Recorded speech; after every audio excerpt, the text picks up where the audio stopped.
Good morning sir. Good morning, good morning. Sir, ये संविधान हत्या दिवस क्या है? सर, पर आपने तो कहा था कि कॉन्स्टिट्यूशन सुप्रीम है, तो उसकी हत्या कौन कर सकता है? लगता है सर से कोई स्पेलिंग मिस्टेक हो गई है।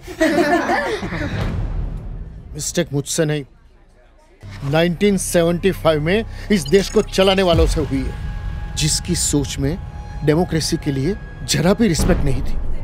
बच्चों, भारत को आज विश्व में मदर ऑफ डेमोक्रेसी कहा जाता है। हजारों वर्षों से हमारी परंपरा लोक शक्ति की तरह है। और अरे हाँ विशाल, अंदर से मेरा लैपटॉप लेके आ। तो बच्चों, 1947 में हम आजाद हुए, फिर डॉक्टर भीमराव अंबेडकर जी ने हमें हमारा संविधान दिया। पर सर, संविधान की हत्या कैसे हुई? तुम्हें बहुत जल्दी है, रुको जरा, सब्र करो। लगता है तुम लोगों को अच्छी तरह समझाने के लिए मुझे जरा पीछे जाना पड़ेगा। अरे बैठो बैठो बैठो बैठो। अरे वाह, ये लो, लैपटॉप भी आ गया। देखो बच्चों, 1971 में प्रधानमंत्री इंदिरा गांधी थी।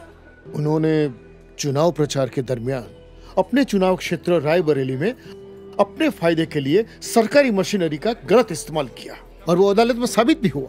और 12 जून 1975 को इलाहाबाद हाई कोर्ट ने प्रधानमंत्री इंदिरा गांधी को दोषी करार दिया। ओह, तो उन्हें सजा मिली क्या? मिली ना। कोर्ट ने 6 साल के लिए उनके चुनाव लड़ने पर रोक लगा दी। तो फिर वो पीएम नहीं रही? अरे श्रीमती गांधी अपनी सत्ता कभी छोड़ना ही नहीं चाहती थी, तो देश भर में उनके खिलाफ आंदोलन उठे।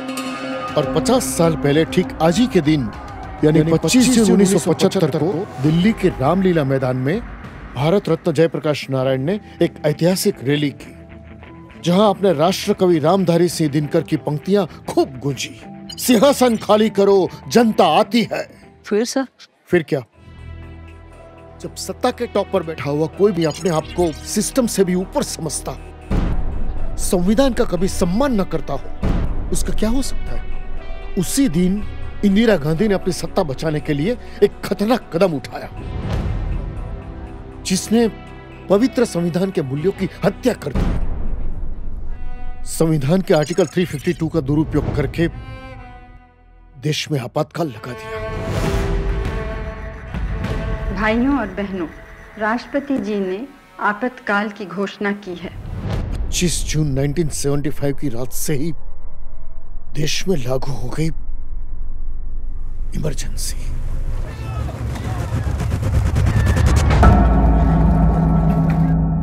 इमरजेंसी में क्या हुआ था सर? हाँ, देखो बेटा, एक दिन सुबह उठकर ना तुम्हारा मोबाइल चले, ना टीवी चले, ना रेडियो पे न्यूज आए, सोशल मीडिया पे ना कोई पोस्ट डाल सको, ना कोई स्टोरी बना के रख सको, तो क्या होता? अरे बाप रे। हाँ, वैसा ही हुआ था। उस समय ना इंटरनेट था, ना मोबाइल। रातों रात कई न्यूज़पेपर प्रेस की बिजली काट दी ताकि दूसरे दिन अखबार न छपे। अरे कई नेताओं को जेल में डाल दिया ताकि वे लोग इमरजेंसी के खिलाफ आवाज न उठा सके। 26 प्रातःकाल मेरे खिलाफ वारंट था। What? एक आजाद देश में ऐसा कोई कैसे कर सकता है? This is dictatorship. अगर मैं तब होती तो इस पर ब्लॉग लिखती। कैसे लिखती तू? तानाशाही ने लोगों के सारे राइट्स का गला घोट दिया था। गला घोट दिया गया था? ओह सर, अब मैं समझा पोस्टर में हत्या शब्द क्यों लिखा है। एक बार नहीं, पीएम इंदिरा गांधी ने बार बार संविधान का मजाक बनाया, बार बार उसमें बदलाव किए, सिर्फ और सिर्फ अपनी सत्ता बचाने के लिए। प्रेस और मीडिया पर कठोर सेंसरशिप लाद दी गई। पुरुषों की जबरन नसबंदी तक उस दौर में हुई। यहां तक कि सरकारी अधिकारियों को नसबंदी के टारगेट्स दिए जाते थे और जो पूरा न कर सके ना, उसको कीमत चुकानी पड़ती थी। यकीन नहीं होता हमारे देश को इतने बुरे दौर से गुजरना पड़ा। ये तो सच में डार्केस्ट पीरियड था सर। इतना ही नहीं, इंदिरा गांधी सरकार ने बड़े स्तर पर डिमोलिशन अभियान चलाया। दिल्ली के तुर्कमान गेट और कई दूसरे क्षेत्रों में न जाने कितने घर गिरा, जिससे दंगे भड़के, कई लोगों की जान गई। सर, आपने भी देखा था क्या ये बुरा समय? हाँ बेटा, मैंने ही नहीं, आज के प्रधानमंत्री नरेंद्र मोदी जैसे हजारों लाखों युवा ने देश भर में आपातकाल का पुरजोर विरोध किया। देश भर में लगातार प्रोटेस्ट हुए।